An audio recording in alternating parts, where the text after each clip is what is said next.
ನಮಸ್ಕಾರ ಸ್ನೇಹಿತರೆ.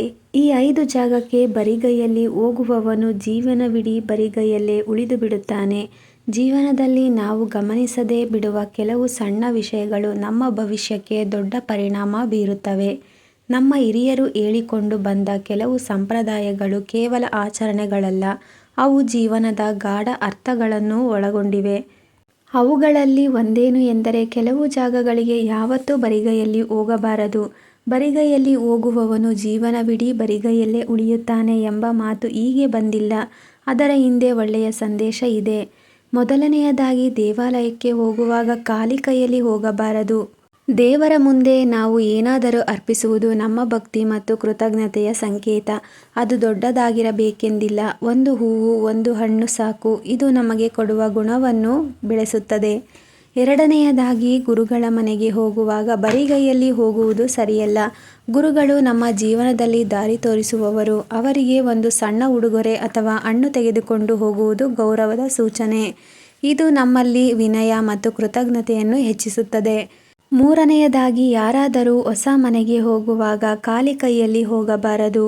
ಹೊಸ ಮನೆ ಅಂದರೆ ಹೊಸ ಆರಂಭ. ಆ ಸಂದರ್ಭದಲ್ಲಿ ಒಂದು ಸಣ್ಣ ಗಿಫ್ಟ್ ಅಥವಾ ಶುಭ ಸೂಚಕ ವಸ್ತು ನೀಡುವುದು ಅವರ ಜೀವನದಲ್ಲಿ ಸಂತೋಷ ಮತ್ತು ಸಮೃದ್ಧಿ ಬರಲಿ ಎಂಬ ನಮ್ಮ ಆಶಯವನ್ನು ತೋರಿಸುತ್ತದೆ. ನಾಲ್ಕನೆಯದಾಗಿ, ಗರ್ಭಿಣಿ ಮಹಿಳೆಯ ಮನೆಗೆ ಹೋಗುವಾಗ ಬರಿಗೈಯಲ್ಲಿ ಹೋಗಬಾರದು ಎಂದು ಹಿರಿಯರು ಹೇಳುತ್ತಾರೆ. ಈ ಸಮಯದಲ್ಲಿ ಅವರಿಗೆ ಆರೋಗ್ಯಕರ ಆಹಾರ ಅಥವಾ ಹಣ್ಣು ತೆಗೆದುಕೊಂಡು ಹೋಗುವುದು ಒಳ್ಳೆಯದು.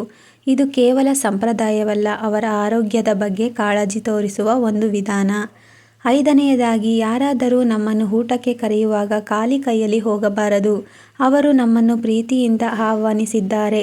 ಆದ್ದರಿಂದ ನಾವು ಕೂಡ ಒಂದು ಸಿಹಿ ಹಣ್ಣು ಅಥವಾ ಸಣ್ಣ ಉಡುಗೊರೆ ತೆಗೆದುಕೊಂಡು ಹೋಗುವುದು ಒಳ್ಳೆಯದು.